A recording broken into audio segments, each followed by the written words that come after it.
আমি আসলে বালা চাও সেল করি নাই কখনো, এই ফার্স্ট।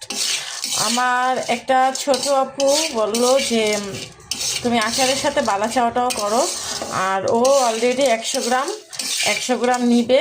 মানে আমিও নতুন, ও নতুন, এই জন্য ও 100 গ্রাম নিয়ে টেস্ট করে দেখবে।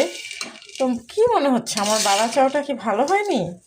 ও মা, শুনো, যারা আমার আশেপাশের ছোট ছোট আপুরা আমাকে ভালোবাসে, আমার কাছ থেকে আমার হাতের খাবার নিতে চাও, তোমরা 50 গ্রাম নিয়ে ট্রাই করতে পারো। তোমাদের জন্য আমি 50 গ্রামের একটা সুবিধা রাখলাম যে তোমরা 50 গ্রাম নিয়ে দেখবা, যদি ভালো না লাগে তাহলে আর নিবা না, কিন্তু ভালো লাগবে 100% গ্যারান্টি।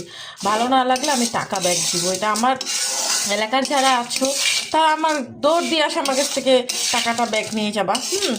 আর যারা এটা খায় তারা এটাতে বুঝতে পারতেছে যেটা আসলে কি হয়েছে, কত ক্রিস্পি। এটা শব্দটা শুনতে পাচ্ছ তোমরা, চানাচুরের মতো ঝরঝর ঝরঝর করতেছে। তো আমি এটা অনেক বানাইছি, অনেক খাইছি, কিন্তু আমি কখনো সেল করিনি। কিন্তু এটা যে আমি বানাইতে পারি, আমার আইডিতে অনেক অনেক ভিডিও আছে এটার, যে আমি বালা চাও বানাচ্ছি, খাচ্ছি, কিন্তু আমার সেল করার ভিডিও নেই। তো আজকে থেকে আমি সেল করবো। এখানে 100 গ্রাম অর্ডার ছিল, আমি এখানে 250 গ্রাম পরিমাণ বানাইছি। তো স্টক খুবই লিমিটেড।